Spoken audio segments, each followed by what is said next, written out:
Jared, Tony, Mike. Yeah. Well, it's the same thing over and over and over. And we keep saying the same thing because something resonates. It needs to be possibly be heard again and again instead of jumping off into something else until the absolute certainty that what's being said is the truth. And so that's why we keep going over the same old story. And we can't teach you anything here, and we can't tell you anything. Understand that right from the start. What we do is point toward and ask you to look to where we're pointing to see for yourself. Because nobody can ever do it for you. And when you understand what we're pointing to, you'll see why. Because it's nothing new we are pointing to. You'll recognise it in all the great traditions, all the past religions and great traditions that have recognised it and pointed to it. You'll see it's all there. But it's seemingly lost sight of by the concepts and stories we put upon it. Hinduism, for instance, they call it Advaita. Advaita, translated, means non-duality. Non-duality means one without a second, not two. So pointing out that everything is this one essence that's patterning, shaping, forming, and expressing as everything. And so you can't be anything other than that. But we've got this belief we're persons, separate entities, individuals, and all sorts of other beliefs, which are all the way thinking or the mind vibrates, always vibrates dualistically. That's the way I put it. I'm not talking to anybody. I'm not talking to any mind. I'm not talking to you as that body-mind identity. I'm talking to that I am, the same I am. When you expressing your nature, ask anybody, ask who you are, you'll say naturally say I am. Hey. So speaking to that I am, just to this, nothing else. Everything is we put on it is I am. But the problem is we've taken the I to be separate and an individual, the person. And when you look at that word person, where does it come from? It comes from the ancient language, I think it was Latin, persona, the mask. So we've got this mask or conceptual image, an image made up of thoughts, concepts. I'm Bob, the Australian. Instead of pure I am, now I'm Bob, the Australian, the good fellow or the bad fellow, was abused as a child, was unhappy. I'm this, that, and the other. All these concepts, which are now dead images. If you ask yourself what's wrong with right now without an image, what can you say? You can't say it's good, bad, pleasant, painful. So we're always relating to the past, or imagining and anticipating the future.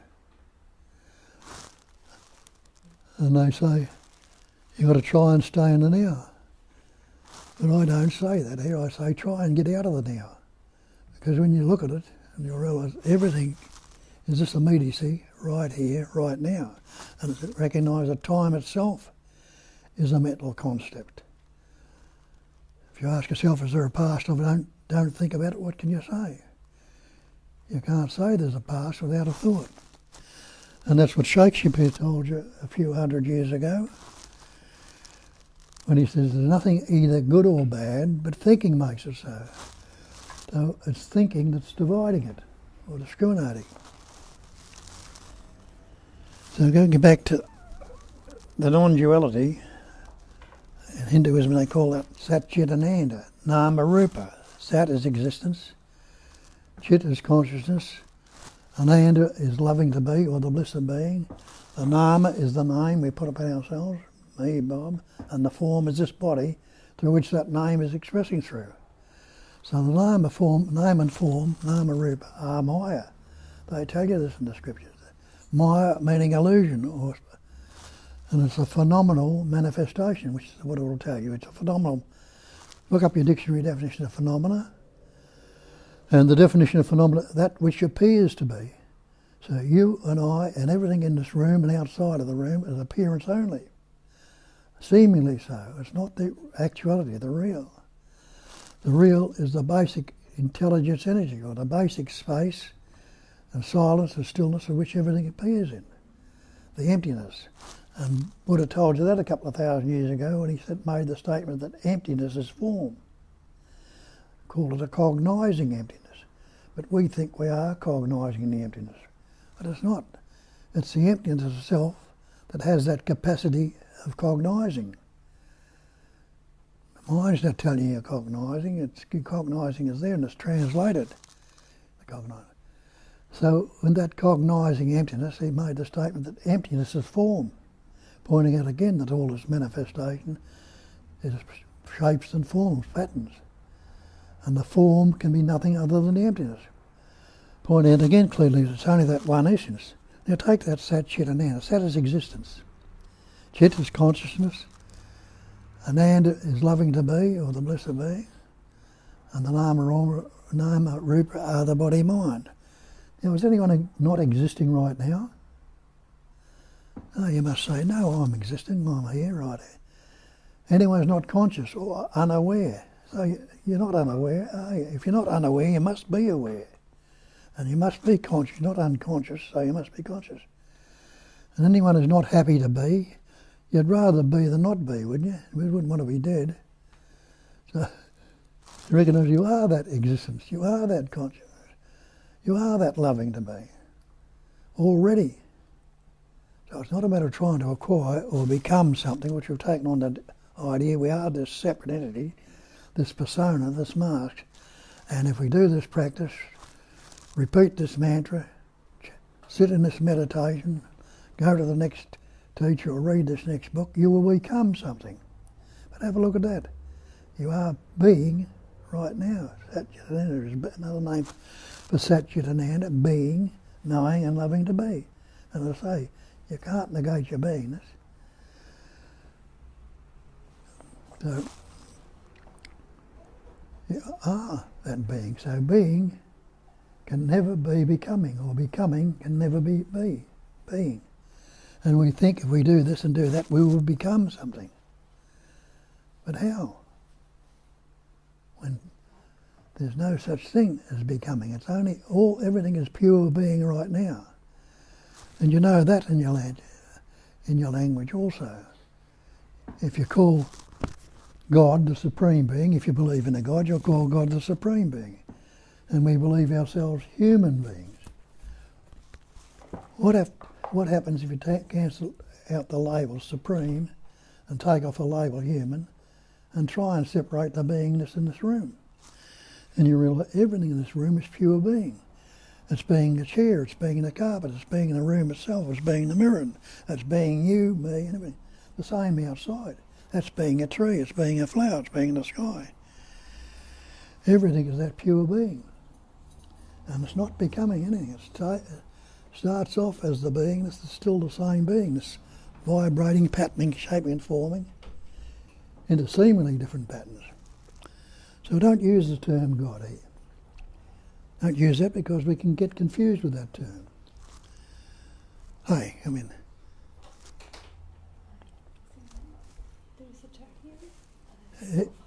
Everybody will have a different concept of what they believe God is. Like agnostics got the concept of God. Atheists will have another concept. Christians, Muslims, Buddhists, Jews, all will have concepts about what they believe God is. And so if I start talking about God, you'll start relating to whatever your conceptual idea or concept is and miss out on what we're pointing to. When I'm pointing to the absoluteness of it all, the purity of it all, not to the conceptual images.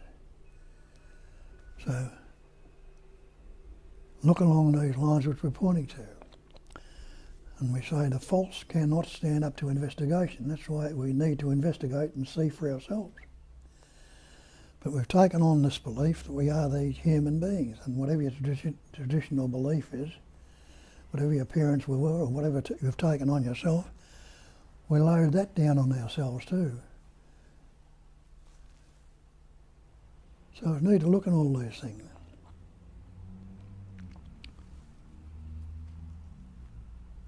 How did you come into being? How did you recognise this being? Can you remember your birth? And you realise when you look at it, you can't remember your birth. Yet you'll say, I was born. But you don't know you were born. Why? Because you didn't have any words when you were born. How many words did you have? How many concepts did you learn? None. So you didn't have any words. So how could you say you were born? So you don't remember or know anything about your birth, but you don't remember anything about that the first couple of years of your life. The little child hasn't got any words until the capacity of reasoning develops in him. Now, that capacity of reasoning is a useful capacity that use human patterns. It's more developed in than what it is other animals, birds or insects, not so developed in them. But they have other capacities which are more developed than our capacity of reasoning is, like a bird has eyesight. Being able to see much superior than what our sight is. It can fly, but we can't fly naturally. But through the capacity of reasoning, haven't we learned to build ourselves eyeglasses, binoculars and telescopes which enable us to see much better? And learned to build ourselves planes, helicopters, balloons and kites and things like that which enable us to fly. A dog has a sense of smell, which is much more developed than ours. Chameleons and insects like that can change colour. We can't do that. Caterpillars will form cocoons around themselves, and that caterpillar inside will metamorphose into a butterfly or a moth or something like that, with all those beautiful colours and everything. All these things are happening naturally and effortlessly. And when we look back at this body-mind we call ourselves, we put the label when we learn the words, and you don't learn any words till that capacity of reasoning develops. When your parents fussing around you, tell you little Johnny or your little Billy, you say, I'm little Johnny. You add on to it other words we've learned. We learn that word I am, and realise that people say you've got to stay in the I amness and repeat the I am, but it's not the mantra I am, it's what that I am represents. What does it represent? It represents that sense of presence that you are. You're present in the way you're right now, and you know it. And you say, I am, to express it. That's the word you've learned. So you are that sense of presence, not the thought or the concept. But the same when we learn I am, now we've taken ourselves to be the person. The persona. Where did the word person come from? Doesn't it come from the Latin persona, the mask? So we've taken on this mask of concepts, mask of thoughts and words. I'm Bob, the Australian, the good fellow, not so good, or unhappy, or abused as a child, or I'm fearful, or I'm jealous, or I'm envy. All these concepts are added onto it. And I've got a conceptual image about myself, which we call the reference point, the self-centre, or the ego. A reference self-centre or the ego, they're all one thing, meaning the same thing. And everything becomes relative to this reference point or self-centre or ego. And what's relativity? Isn't it relationship? And what's relationship? Duality. And we're pointing out there's no such thing as duality. It's an absolute fiction. So that's when the idea of being separate entities, individuals, person, come about with this word. Individual. But even that word individual means undivided. And yet we're dividing ourselves and taking that to be real. So you can get the idea that where all your psychological suffering comes about from, constantly relating to this conceptual image. Our problems are relationship, and relativity or relationship is dualism. And there is absolutely no duality, they tell you, in non-duality. It's all the absolute. And what can you add to the absolute? Nothing. What can you take away from it? Nothing. So, what have you got to add to yourself when you realise that if it's all the absolute, you can't be anything other than the absolute right here on here? Or, as they put it in Buddhism, the great perfection. And they'll tell you the great perfection is non-conceptual awareness. Anybody who is unaware right now or unconscious, no, you're aware. So that's what you are. That is the absolute. Recognise that and realise that without that absolute, without that awareness, how many thoughts, feelings or emotions could you have? That absolute is the life essence of you. It's the life essence of everything in its manifestation. And that's why the Sagadatta would tell you there is only life.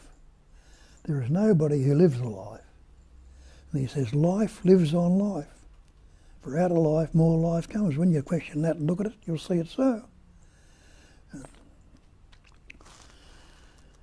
So we've got this persona, a mask, and everything becomes relative to that. So, now, go back to when did you take on this idea? When you were separate, when you learnt these words. Before that, the little child just functioning naturally, he hasn't learnt any words. He's seeing, he's hearing, he's tasting, touching, smelling, just the same as you are and I are right now. But he's not putting any labels onto words, he's just seeing it as it is. But now when he learns words, I or me, and the capacity of reasoning developing in it, he looks out there and he says, I am little Johnny. But that down there, that's not little Johnny. That's not me, that's not I. So what does he do? He feels separate from it.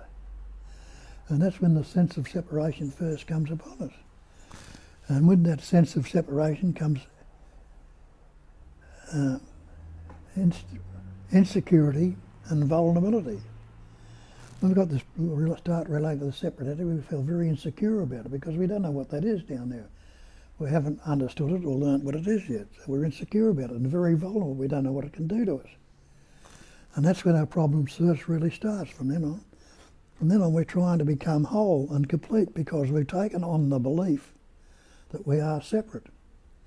But look at that word belief and see, your dictionary definition of belief is an acceptance. Unquestioned. An unquestioned acceptance of something in the absence of reason. It means we haven't reasoned it out, we haven't looked into it.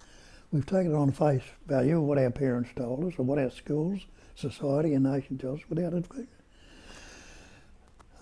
An unquestioned acceptance of something in the reason, without reason, acceptance of an alleged fact without positive knowledge or proof. We've taken on these alleged things we've been told, and instead of investigating, we've believed them. And so we get tangled up with the beliefs. So you see, the belief's not the actual when you put it to that test. So we need to investigate and look at these things. And in the questioning of it and looking at them, you see the false is false. And the false cannot stand up to the investigation. So that's why we need to look at all these things, investigate them. Many analogies to point that out. We take the analogy of the blue sea. But I say go down to the ocean and get me a bucket of blue water out of the sea, what would you say to me? You'd say don't be ridiculous because when you look at it, the sea's not blue at all. But it appears to be. Go up and outside and look at the sky, it seems to be space, it seems to be blue sky. But the sky is space.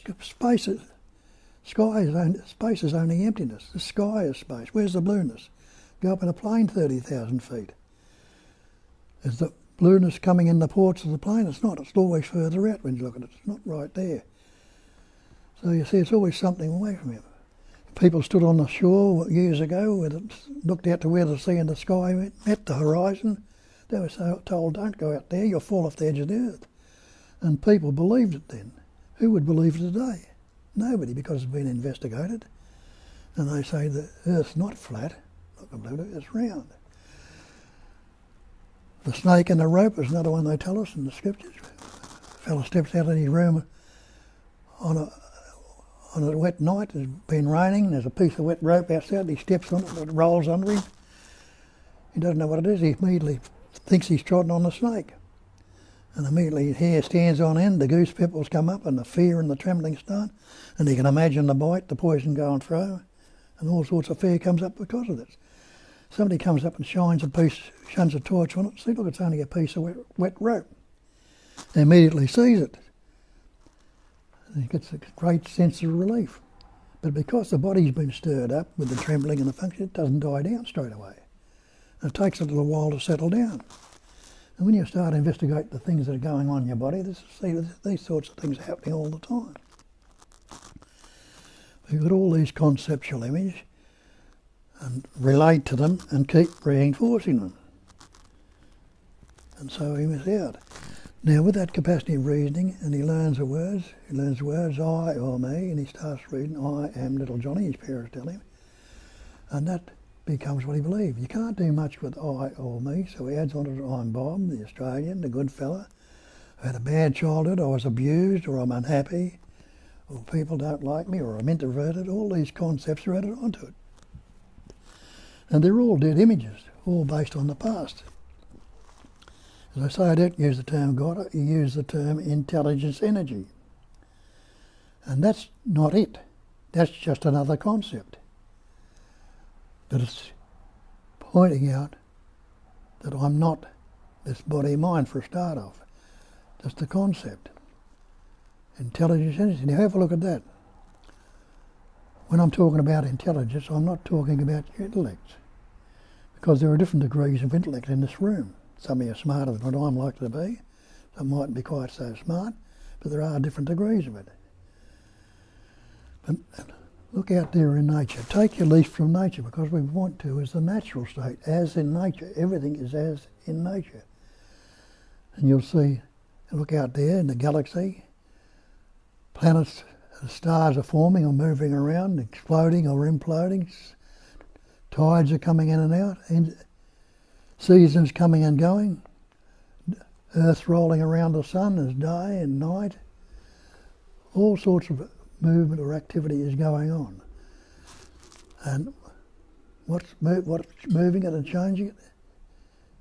Isn't it that innate intelligence? When I say intelligence energy, intelligence is not the intellect, but intelligence is the activity of knowing. You immediately know that you are. That sense of presence is all right. So it's the activity of knowing. And knowing, being an activity, what's an activity? Is it a vibration, a movement? It's a movement of energy. So that's the intelligence energy, not the person or anyone else that's knowing. It's the life itself that's vibrating, patterning and all, shaping all these forms. And the essence is it's suffused with that intelligence, it's a knowing.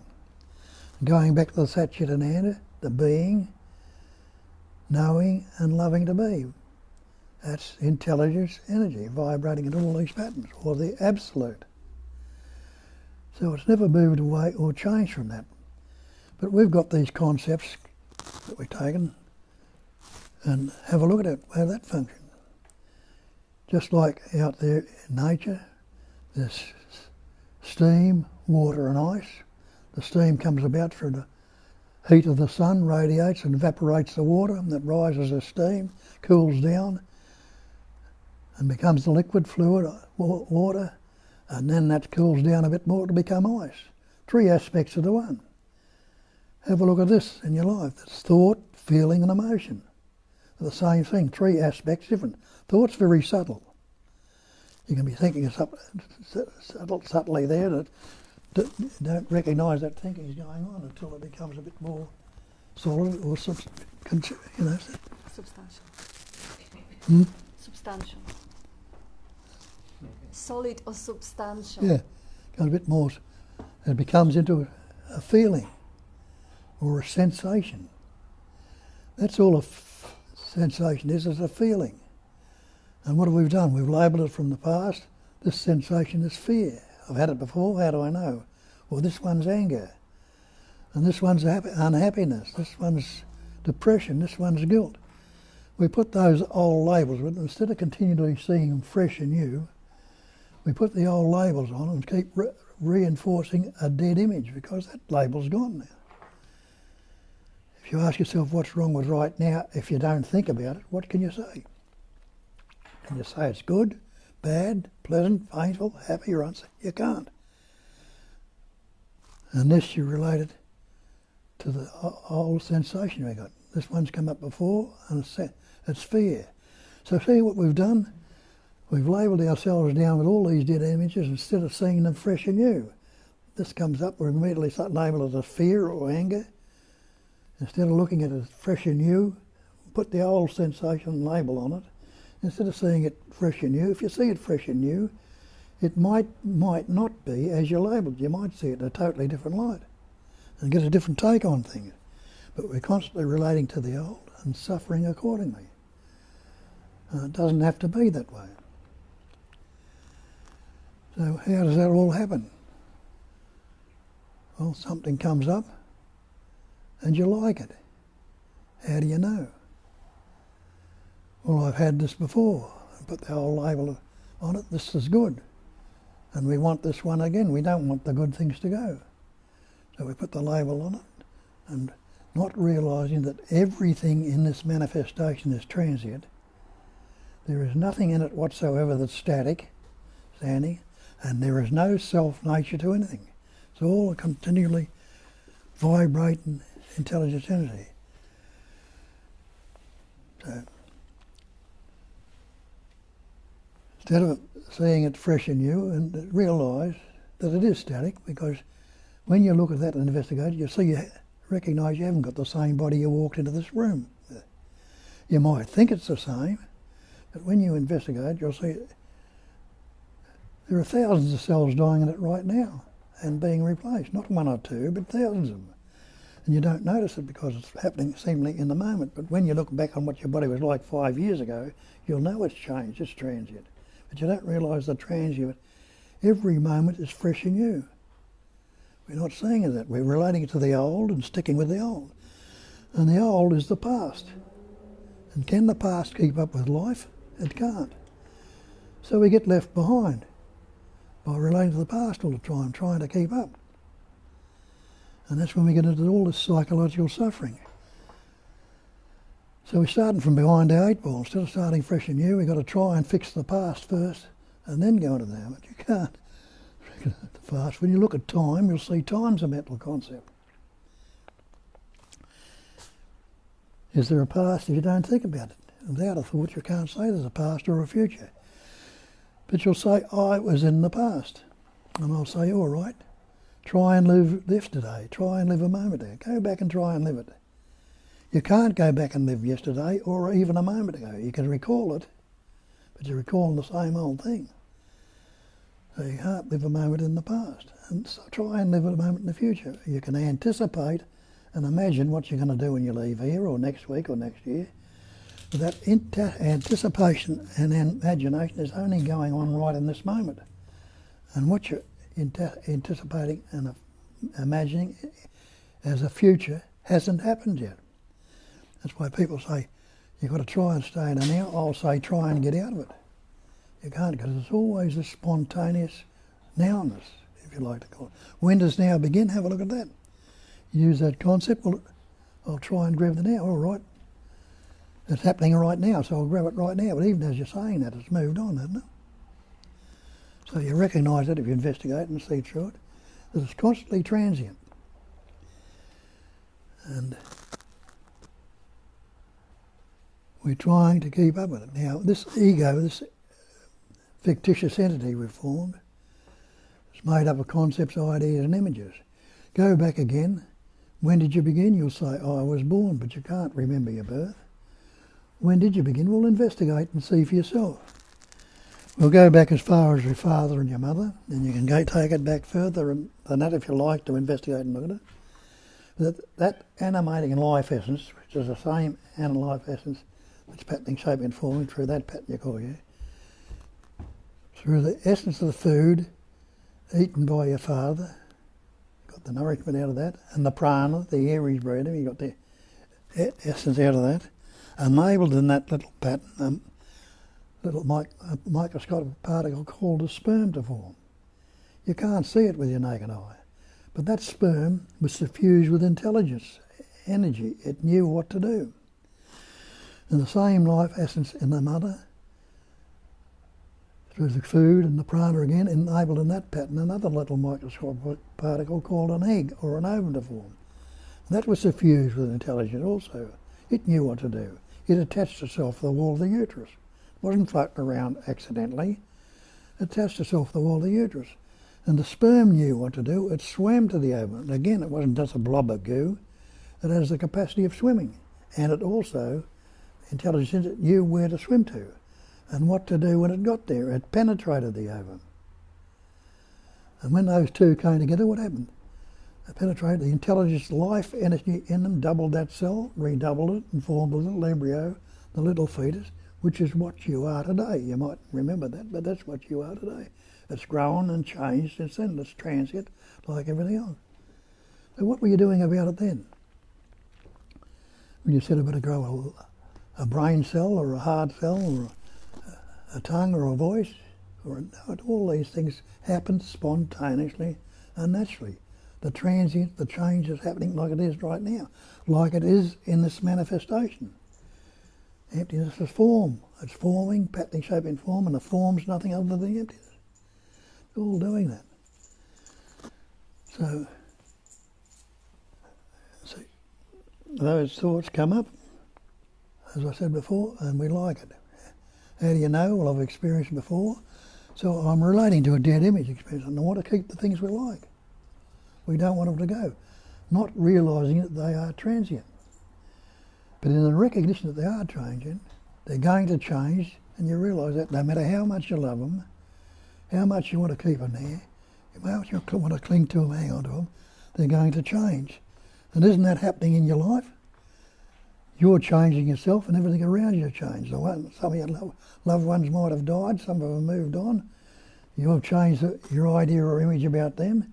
But it's constant, transient, constantly changing. We don't want the change to go on. We want to keep the good things and don't like the bad ones. That's how we function. So what do? We resist it from going. We fight with it. Resistance is conflict, and the conflict is the fight. We argue it. Try and keep it there. Resistance and conflict, and that makes you uneasy, fearful, anxious, depressed, guilty. All your psychological suffering comes about from that resistance that's going on. And another word for that resistance is uneasiness, or put it another way, dis-ease. Resistance, conflict and dis-ease. That's what's happening in us all the time. Something comes up and I don't like. What do we do with this one? Well, I don't like this. I've got to try and get rid of it with all my might, with all my mind, with all my power. I've got to push it out, get rid of it. So again, I'm resisting it from being there. Again, in conflict, again, dis-ease. That's all my life is, continually suffering. And there are only brief moments when it all drops away for a moment and I see it as it actually is, and there's peace or joy or a sense of well-being there. But it doesn't last because we go back into the old habits immediately and reinforce them, keep them going. So you recognise that me is the cause of all my psychological suffering, the belief in me. And the effects of that cause are the thoughts that come up. Isn't that so? What so-called karma is? Are the effects of cause and effect is karma. Me is the cause, and the effects are the belief I've got in these concepts. What happened if I ask myself the simple question, well, can there be an effect if I'm not relating to a cause? Well, test that out for yourself. If you're not relating to any cause, where can the effect lodge and what can the effect be? So you can be rid of all that if you recognise it. So the me is the problem. This egoic me is the cause. So wouldn't it be imperative that we investigate this ego, this cause, and see if it's so? And we say here there's no such thing as an ego. There never was, never has been, never will be, or never could be. It's a total fiction, which the energy of belief has gone into and made it seemingly real. Again, that energy, and the energy of belief couldn't come in if we hadn't learnt those words and put the belief into the words before we investigate them, because their parents never told us. Look at it. Instead of saying, investigate and see that you already are there, because they don't know themselves, they'll say, you've got to acquire, attain, add to, accumulate, amass, whatever you can to make yourself whole. Get a good education, get a better job, more wealth, do this, all these sort of things, add to them, and you will become whole or complete. But it doesn't happen. It can't happen because you're trying to make what is already whole and complete whole when it was never separate in the first place. So that the suffering gets worse then because we can't. And some of you might have meditated for years, or chanted this mantra, or read this book, or gone to this one or that one, and haven't found the answer yet. Why haven't you?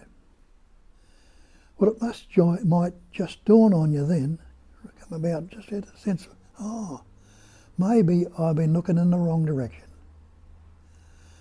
I've been looking all this time, where have I been looking?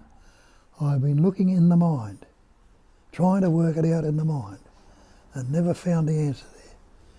And then when you read some of the scriptures, you'll tell you, you won't find the answer in the mind, because the answer's not there.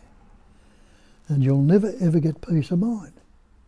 The mind will never be at peace, because the nature of the mind is to vibrate. And that's why they call it in the Bible, the peace that passes all understanding, because it can't be understood or grasped with the mind. But we don't notice that we keep trying to work it out with the concepts. And when the Buddha told us the great perfection, that's absolute, is non-conceptual awareness, without any of these mental constructs. If you ask yourself what's wrong with right now, if I don't think about it, and look beyond the thought and see what's there without a thought, if you can, then you might, when you get little glimpses of it, you'll see that you can't say it's right or wrong without a thought. And just as it is. As it is means unaltered, unmodified, uncorrected. And look out there in nature, think everything is as it is right now, if you're not putting those concepts or words on it. Then you see the other thing, that the word is not the real, the word's not the actual. Have a look at that. Take the word water, try and drink the word if you think the word's real. Swim in the word, drown in the word, you can't. Take the word fire, burn your mouth with it if you can, cook with it, heat yourself. So you can't. So what's this word I or me when you investigate? You might see it's not what you've taken it to believe yourself to be.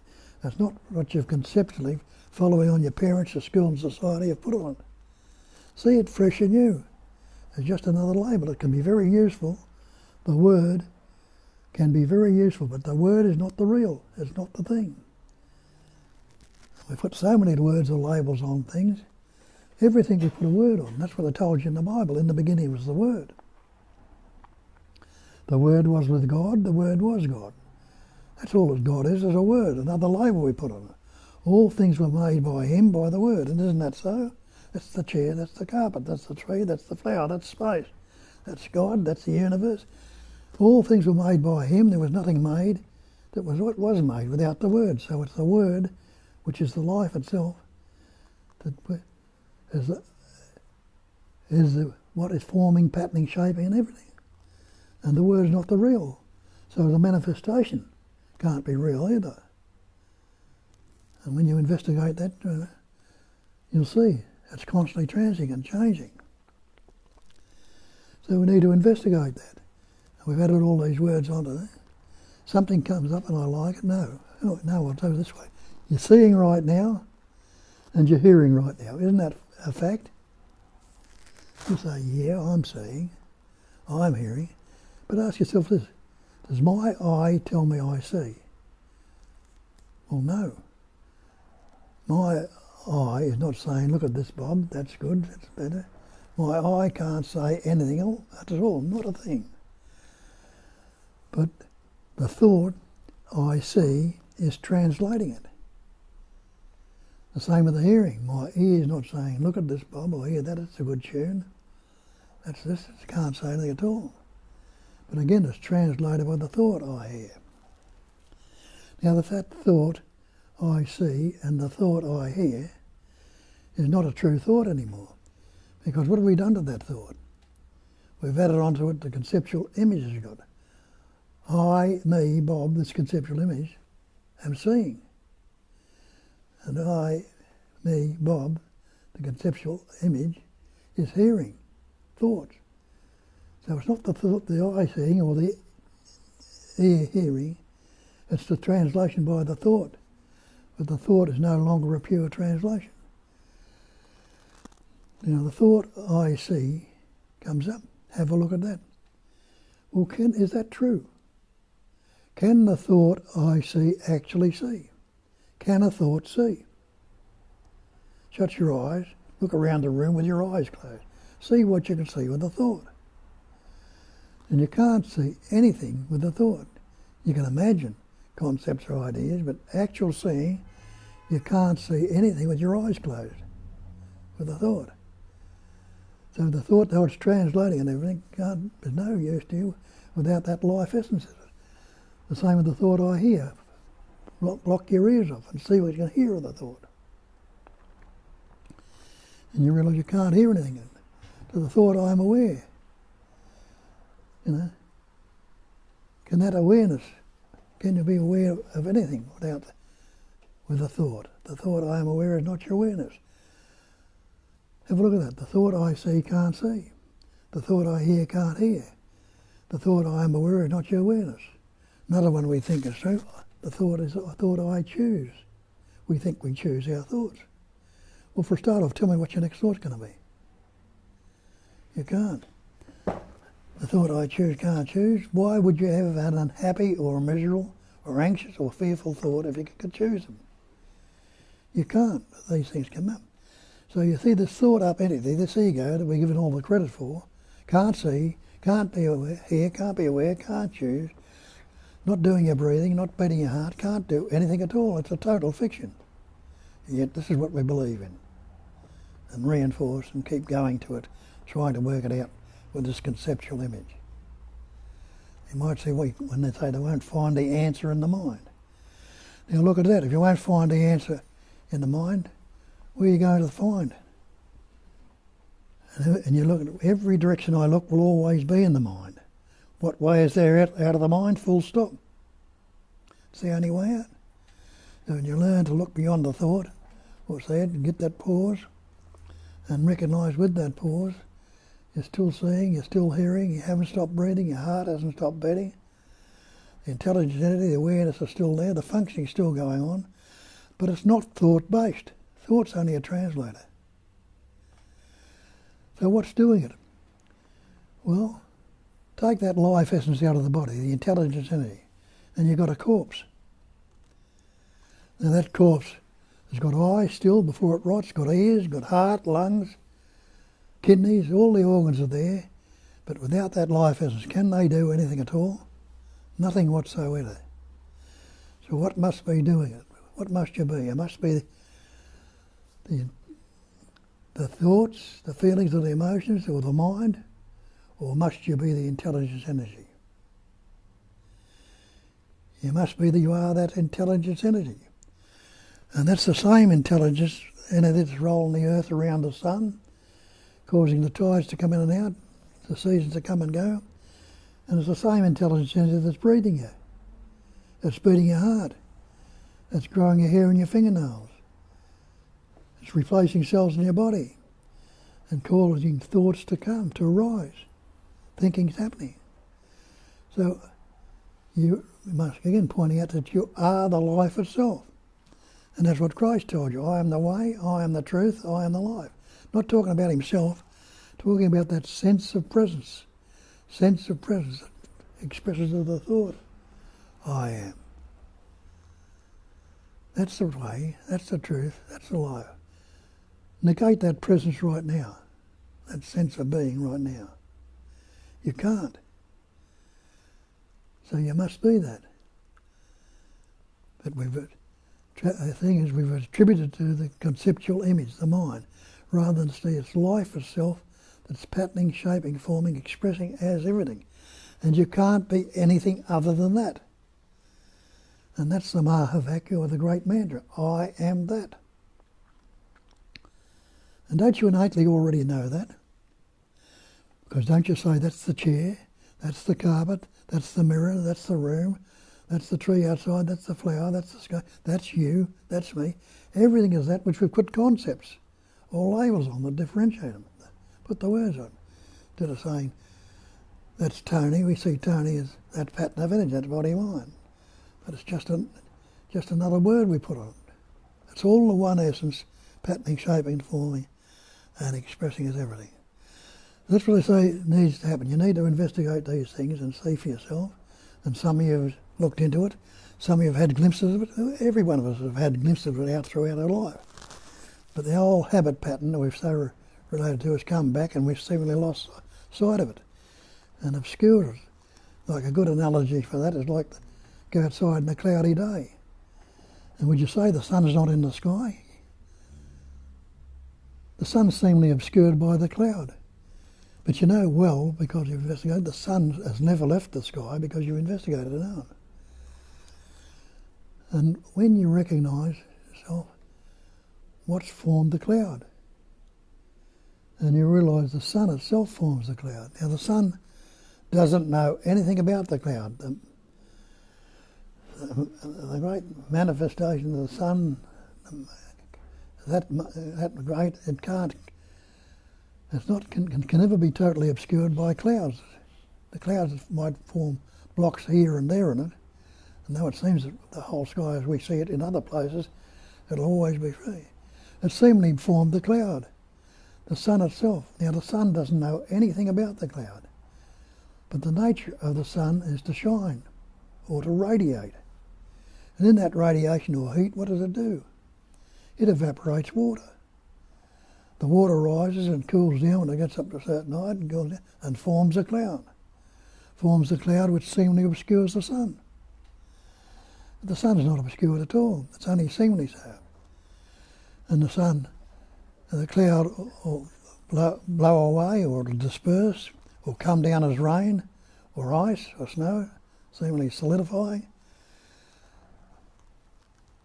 But the space or the essence is always the same. And the cloud, and that essence is always the same. It's not, and the clouds come and go, just the same as thoughts come and go in your head. There is no thought stitched or pasted inside your skull. Every thought, when you look at it, is fresh and new. Just the same as there's no cloud stitched onto the sky, or it's blown away by the wind, it'll disperse. It'll come down as hail, or rain, ice or snow, and seemingly solidify. These concepts solidify into thoughts, feeling and emotion. So that's all that's happening. Investigate that and see for yourself, and you realise what you are has always been, always will be. You've never left it. And relax into that and abide as that. Let it rest in its uncontrived singularity. What's changing it? Relaxing or resting into it, it's the singularity, it's the one essence appearing in everything.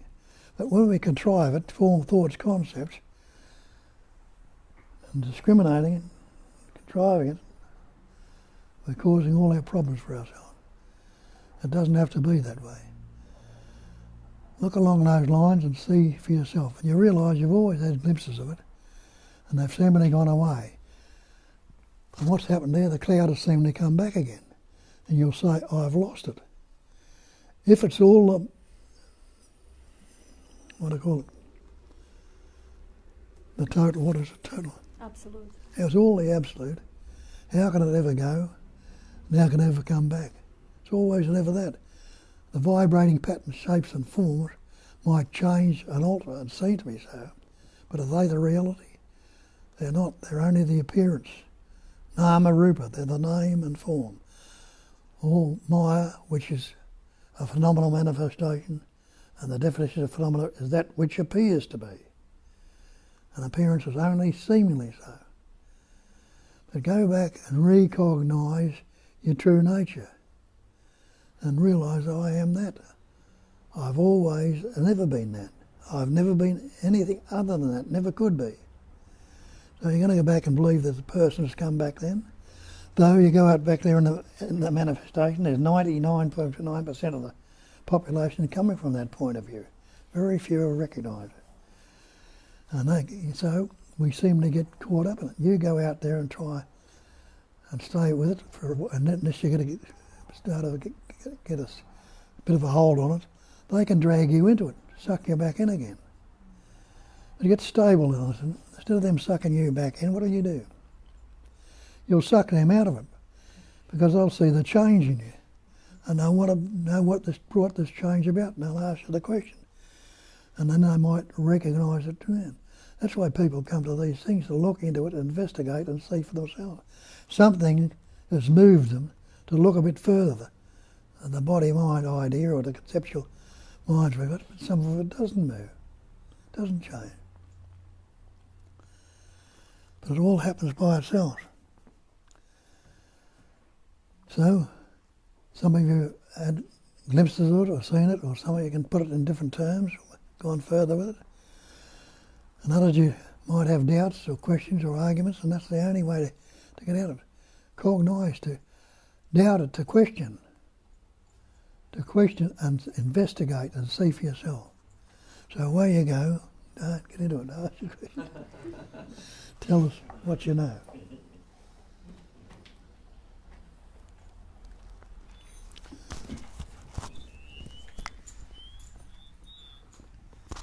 I'll put my ears in so I can hear you.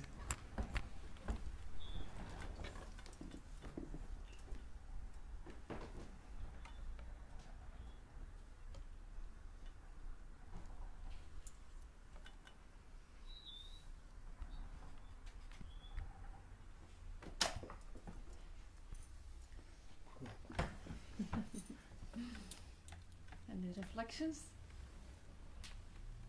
No?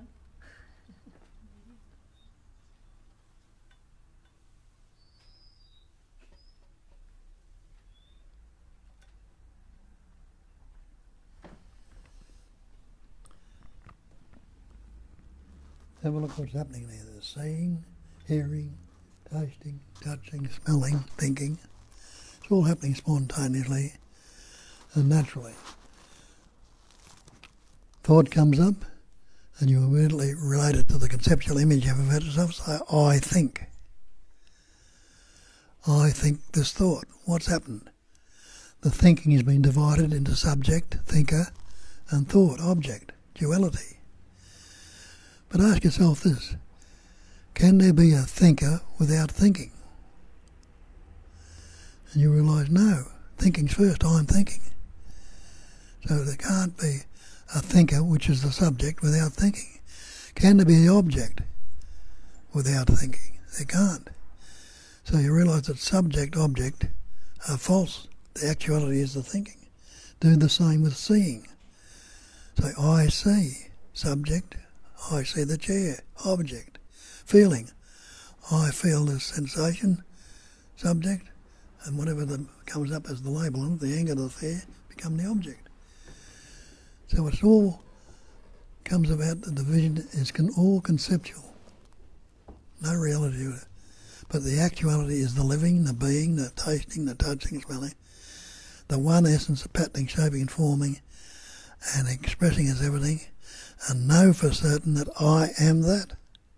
That is what you are. That is what I or we are. Everything is that. Not hard, is it? But if you go about the other way, this me that's insecure and vulnerable, I've got to become whole, I've got to meditate and work it out in the mind, read this book, go to the next teacher and the next that thing, I'll become something. I did it for years and years and it never happened. Until it was recognised, maybe I was looking in the wrong direction. Simply looking in the mind, and what mind is there if you don't think about it? Is there such a thing as mind? And you realise there's no such thing as mind apart from thought. And which particular thought after you are mind? If you're mind, you realise that I am is the particular thought you believe yourself to be. And that I am is just a sense of presence being translated as the thought. You don't really need that thought.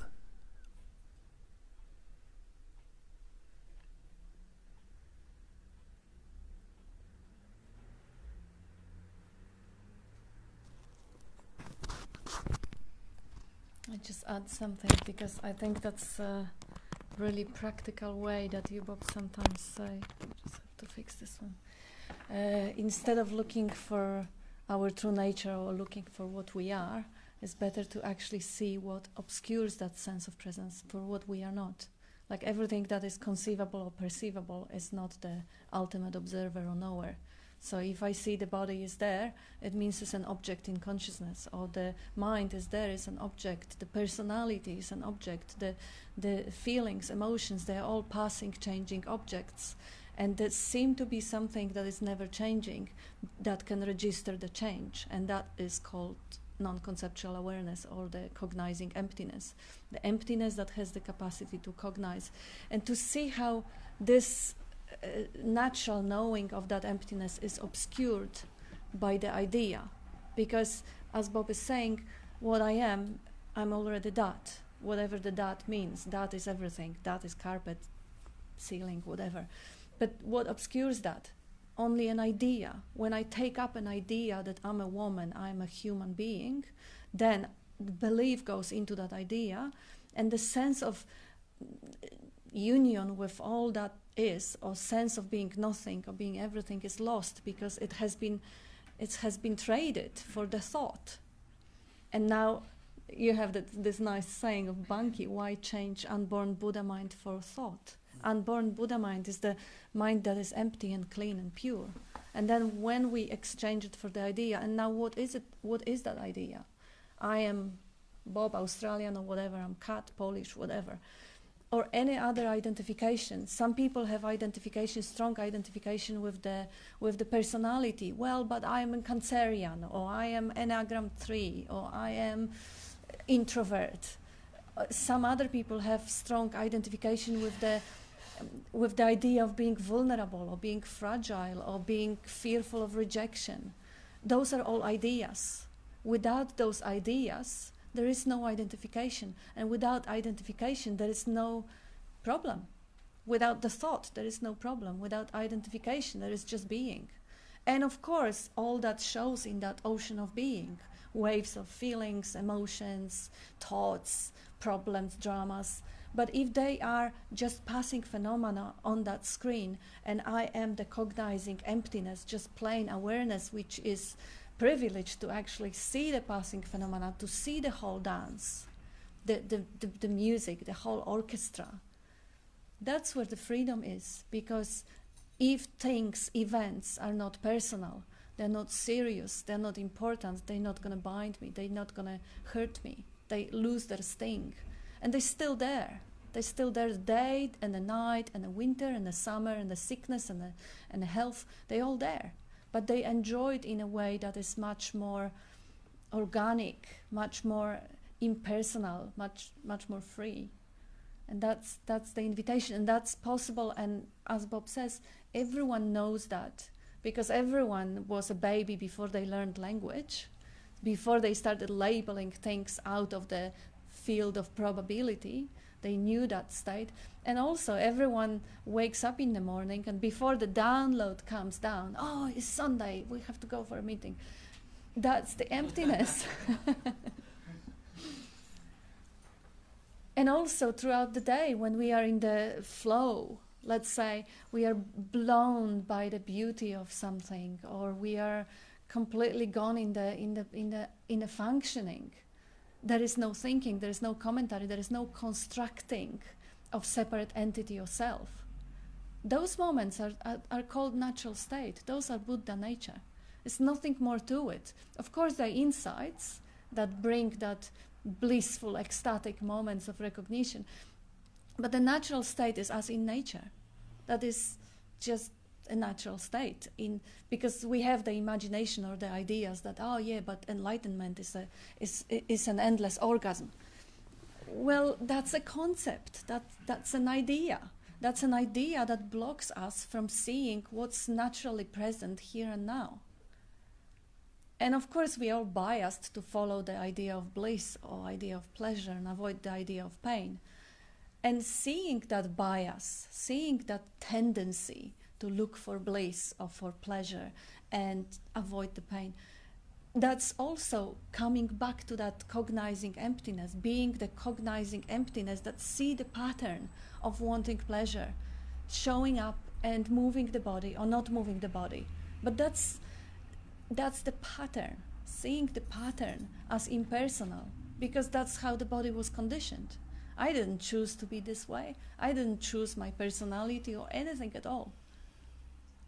So seeing everything as passing phenomena already brings you back to the point that you can only see it from its opposite, from something that is not passing phenomena.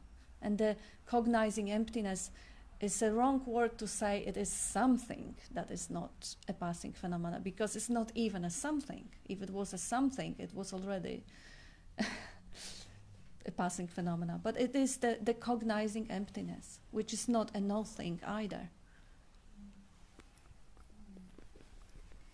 So Nisargadatta says eventually even the I am must be discarded.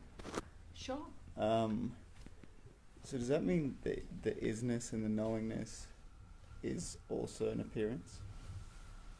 They're just words labels you put on, but mostly to try and describe it. You've got to use words to try and describe it. Isness and knowingness, that's just natural, isn't it?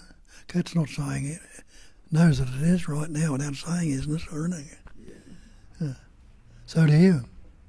You know that you are without using any way. Yeah, I sometimes there's a sense that you know, there's like the screen is used as a metaphor, but you step back to that, but it's a subtle something, you know. Can you talk a bit if about there's that? anything that you can possibly think to discard it. Doesn't really matter whether, because ultimate answer is beyond the mind. So they say it neither exists nor not exists. So there is neither existence nor non-existence, because they both existence or non-existence or I am that is to be present or is to be discarded. They are both extreme positions that are part of duality. None of it is so. But if there is anything, if you can discard the I am, keep discarding. And then you discard the one who is discarding, keep discarding. It's just stepping back to that recognition where if there is no one to step back anymore, there is just this isness. If you can discard the isness, wonderful. You can't go wrong with that. It's just ultimately the answer is beyond the mind grasp. So whatever you say, whether it is A or B, is neither. The only thing you can know is what you're not. Yeah.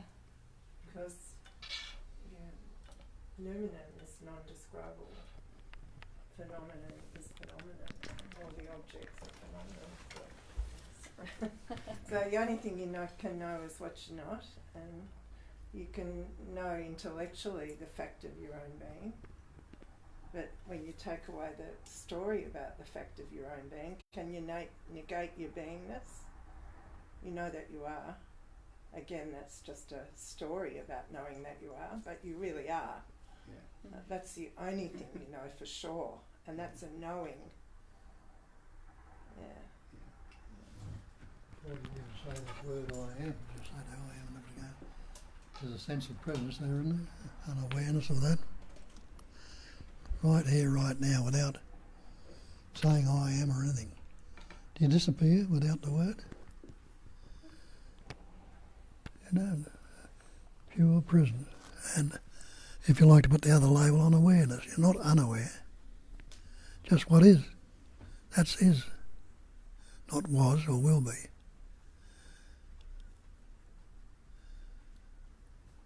Isn't it so? Or am I the only idiot here?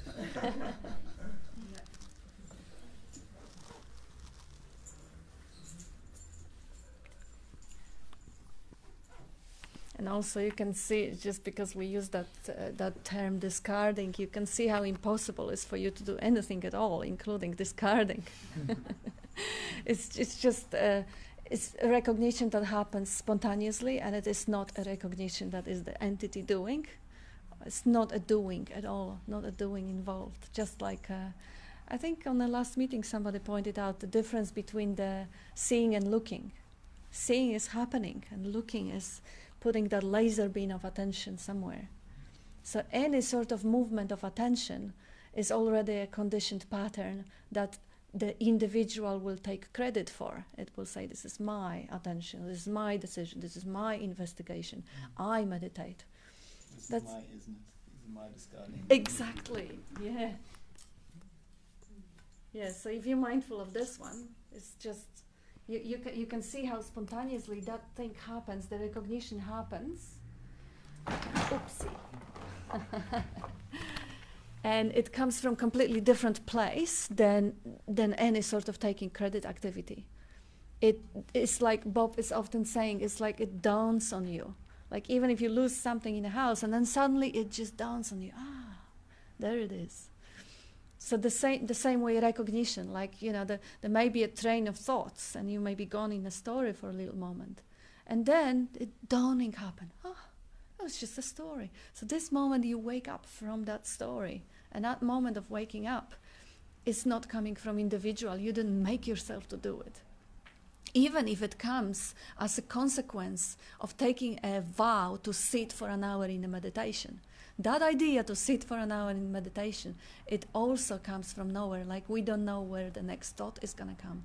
We don't know how things that we hear, how we are getting inspired, how the resonance happens. So all of it is just a dance of patterns. And the tendency to take credit and say this is my effort is to be recognized as just another pattern, the tendency, a pattern. That's all it is. And seeing how everything is being lived, how everything automatically participates in the dance, and how it is inseparably connected. Like everything is dependent on everything else. Like even the idea that you will have to sit in a meditation and the consequence of that idea is going to be maybe some sort of an insight. Even that idea would not be present if you weren't born in that country to these parents and you didn't have these teachers or these influences. All of it is interconnected, is interdependently arising, and is inseparable from one another. None of it has any independent nature. So none of it could be ever ascribed to an individual cause and effect. Apart from the fact that nobody ever found an individual, so there isn't such a thing. But yeah, just recognizing the tendency to take credit, or the tendency to try, or to effort, or even the longing that makes you want to do more. Just recognize that pattern, that emotional pull, as a pattern, as another wave, like wave of emotion or wave of thinking. And just seeing that pattern as impersonal, it almost, even if it's hurtful sometimes, but it almost makes it sweet, because you're looking at another way God appears in the manifestation, the thought, or the tree, or the flower, or the self-pity.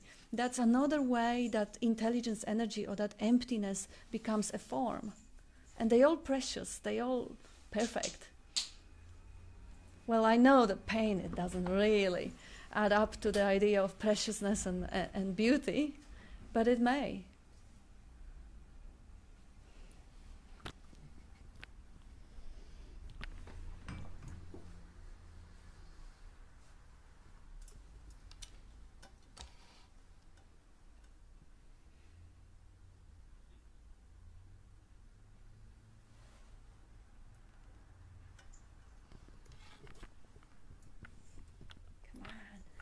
Ask questions.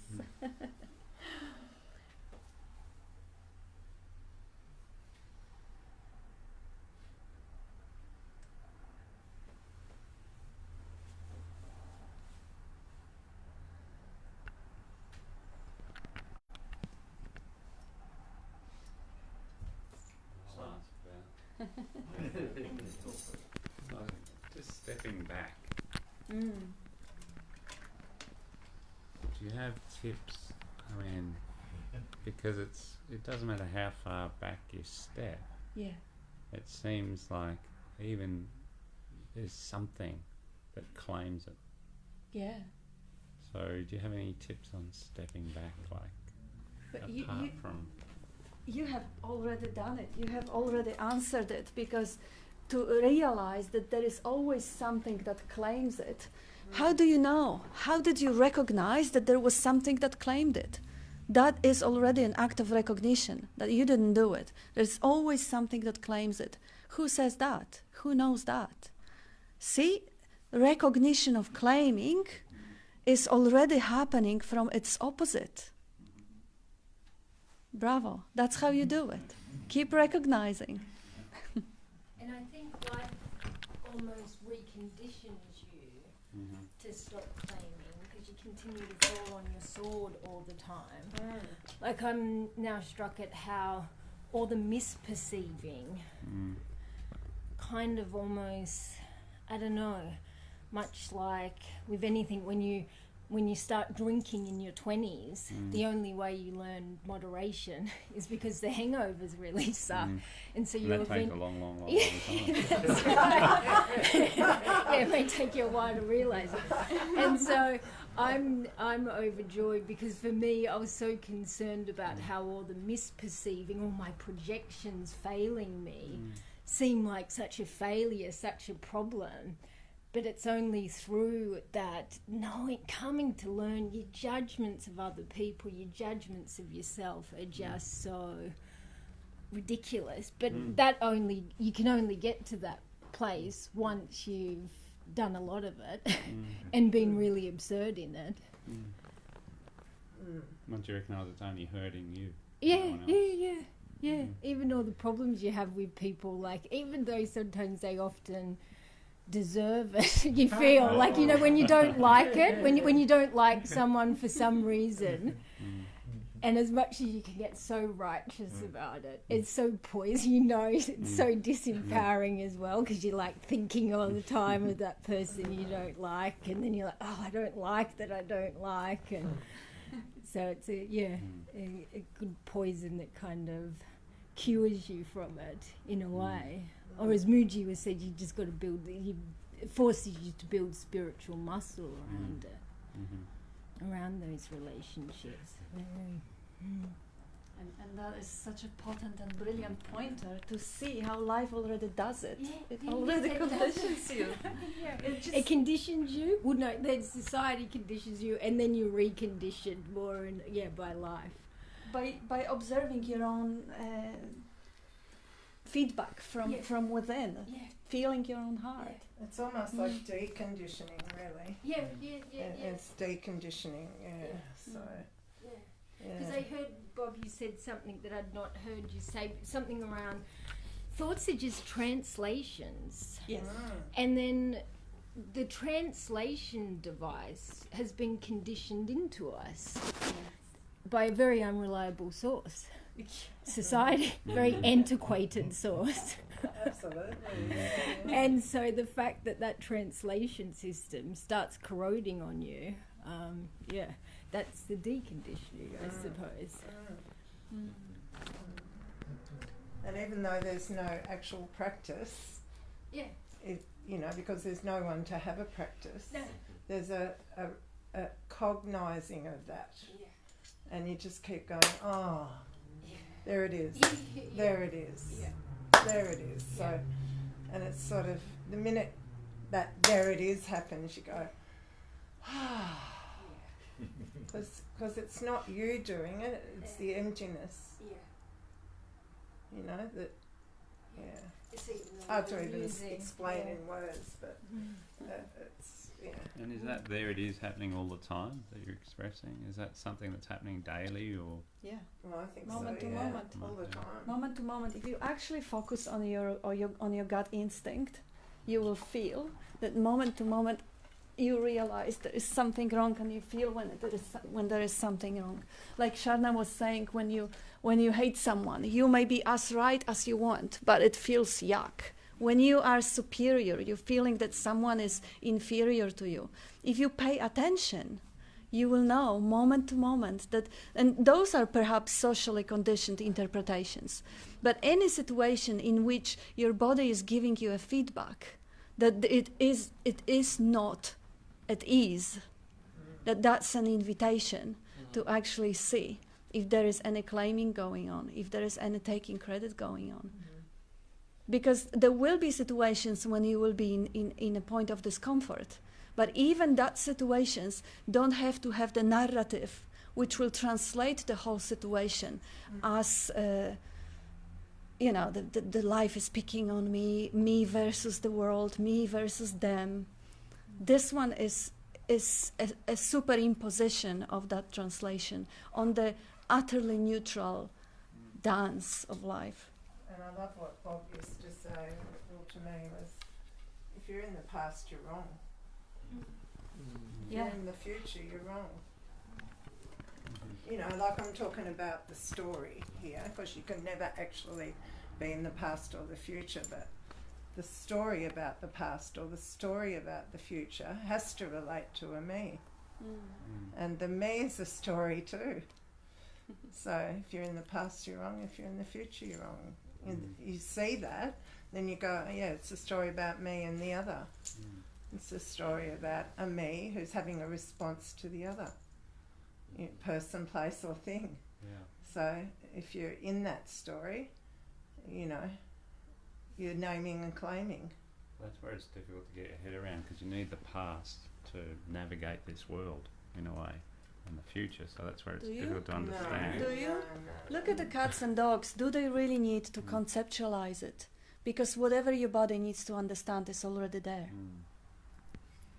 I'm not saying the mind's not a useful tool. That's where the duality yeah, comes the in. mind- Where's the mind? So it's but a the- self that's gone. Really, But not the the mind appears upon it.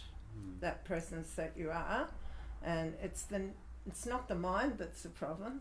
It's the naming and claiming of the things in the mind, including the story of you. The selfing. It's the selfing, yeah. Jane, what's that line in the big book you told me recently over What the phone? decision based on Yeah. self placed you in a position to be heard? Yeah. And so once you see that every time you have disease, every single time there's disease, it's about self. The self that Bob sits here and tells us every week that doesn't exist. So He when said I there read- is no self. And yet when there's any disease, it's all about this illusory self naming or claiming. You know. Sorry. That's okay. Yeah. When I rang you that day, harbouring this resentment that I was so ashamed to admit, that I've been hanging on to, and it's sort of kept an identity of me alive. Even though I've heard that line before, something clicked. It went, oh, of course, which self is offended? Which self is resentful? Which exact self? So every time now I feel that's a similar energy, it's like, well, whose is it? Exactly.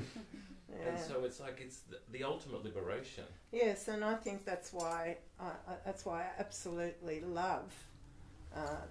Firstly, I absolutely love the fact I met Bob, but I love the fact that over the years I've seen how the 12-step program marries perfectly to non-duality, because it's all in that book.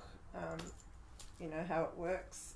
You know, it says, you know, what decision based on self placed you in a position to be heard. And if you actually do the work on that, it always comes back to self. And then Bob says there is no self. You know, that self can only live if you're in the past or in the future. And it's always related to a response to a person, place or thing. You know, and if it's just hearing, tasting, touching, smelling, and you're cruising along in the world and there's, you know, a harmony and it's, you know, quite cruisy, well, you're not having disease, you're not having a naming and claiming. You don't have to figure it out or go, what is this? Am I enlightened? You're not resentful, you're not self-pitying, you're not blaming someone else, you're not looking for an out. Yeah, you know? well, because there's nowhere to run and nowhere to run from. Nowhere to run, nowhere and to what hide. I've noticed is there's just a spontaneous here-ness and just, I don't know, like an ease. An ease. Yeah, an ease. What's that, Bob? Ease of being. Ease of being. Say more something. Say more. Yeah. Thank you. Okay, so Bob is gonna say something.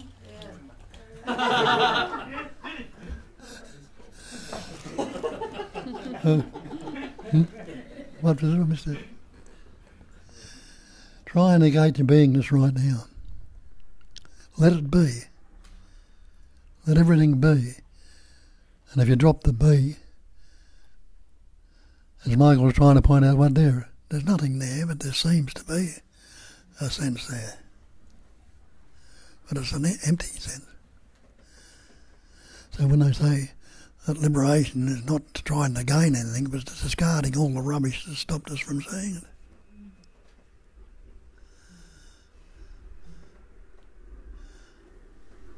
Without the word, without the concept, can you negate your being right now? You can't say I am not. But if you say I am, well again, you put the beingness on it. Without that, it just is. A sense of presence. Immediate.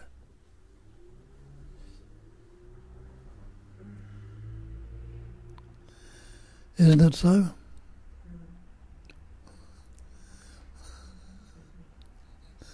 Don't forget it.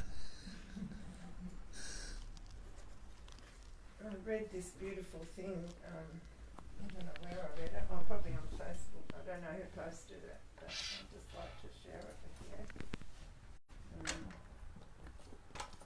It's Ramana Maharshi, so it's sort of talking about a few things, but it's sort of alluding to what Shana and Michael were talking about. A young man from Colombo, Ceylon, said to Bhagavan Krishnamurti, Krishnamurti teaches the method of effortless and choiceless awareness as distinct from that of deliberate concentration. Would Bhagavan be pleased to explain how best to practice meditation and what form the object of meditation should take? And so this is Ramana Maharshi's effortless and choiceless awareness is our real nature. If we can attain that state and abide in it, that is all right. But one cannot reach it without effort, the effort of deliberate meditation. All the age-old vasanas, inherent tendencies, in other words, patterns, turn the mind outwards to external objects. All thoughts have to be given up and the mind turned inwards, and that, for most people, requires effort. Of course, every teacher and every book tells the aspirant to keep quiet, but it is not easy to do so. That is why all this effort is necessary. Even if we find somebody who has achieved this supreme state of stillness, you may take it that the necessary effort had already been made in a previous life. Well, I don't know about that, but anyway. So effortless and choiceless awareness is attained only after deliberate meditation, and that meditation can take whatever form most appeals to you.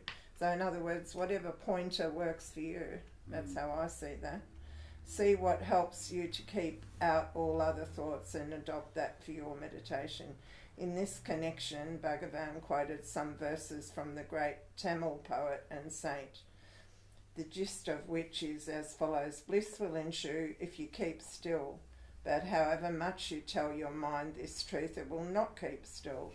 It is the mind that tells the mind to be still in order for it to attain bliss, but it will not do it.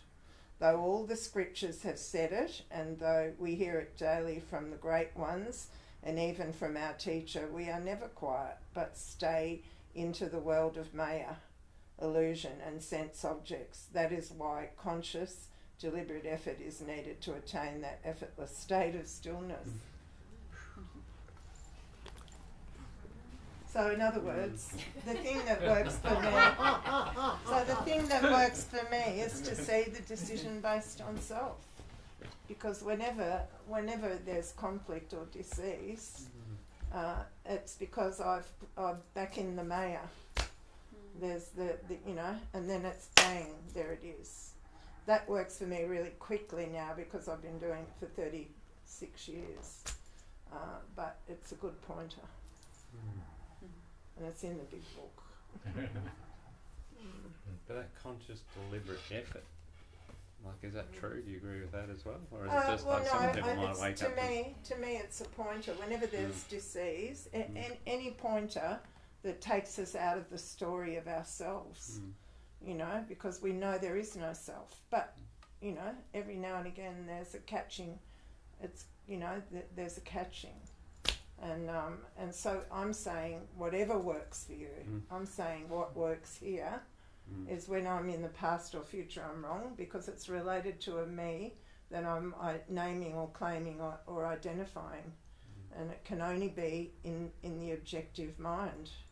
But what am I in reality? Just this, no story.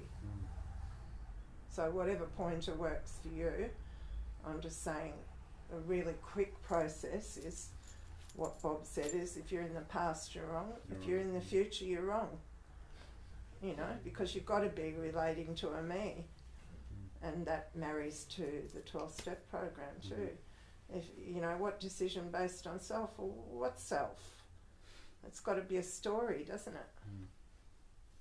But I'm glad you pointed it out, Michael, because this is a pointer that is that may be extremely confusing for a lot of people who spend 20, 30 years meditating because they believe in a conscious effort.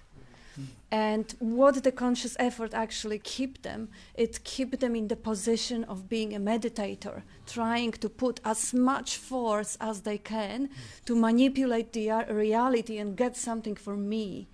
So that's a good, I'm glad it came up, because what Bob is often saying, when effort is required, effort will come. It doesn't mean that there is never any effort involved in a game of life. When the mother gives a birth to the child, the effort is immense.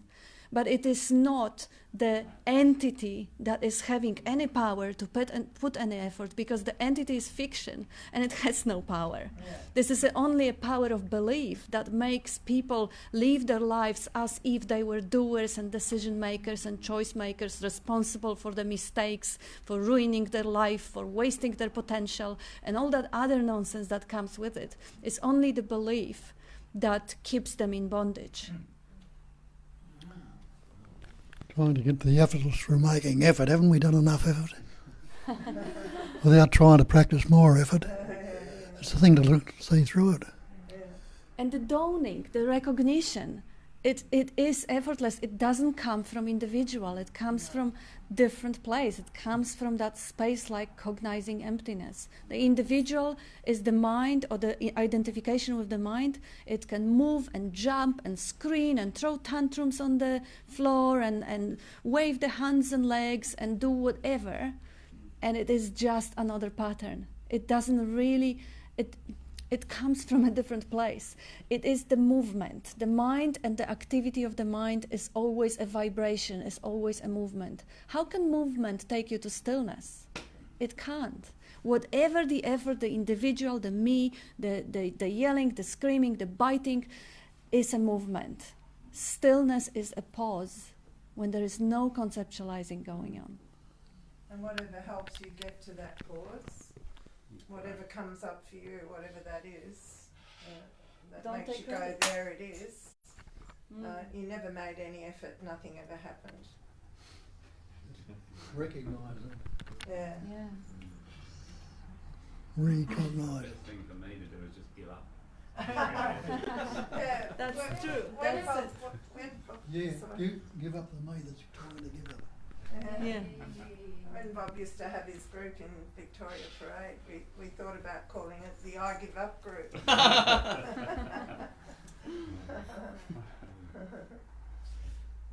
And that means give up on fixing the eye also. That's such a time and money saver.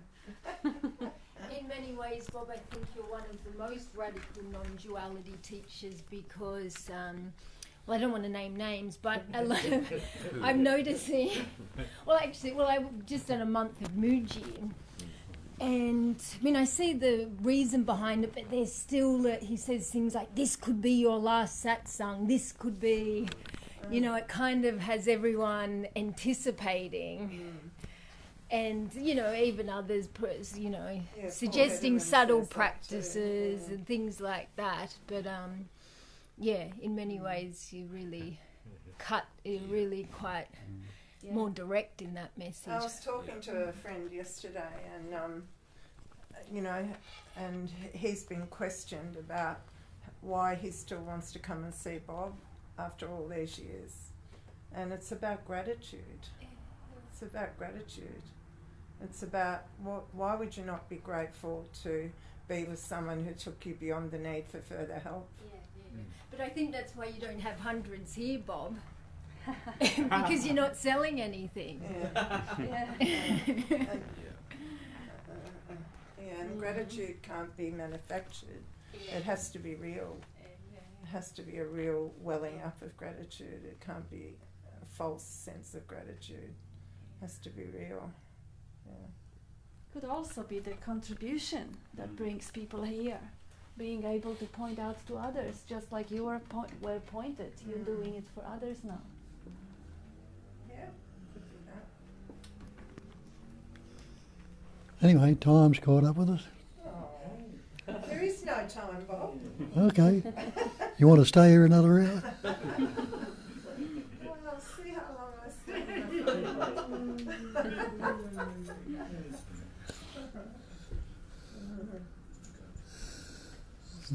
As Nisargadatta says, give up the process of the thinking principle. Look at that one. Give up the process of the thinking principle.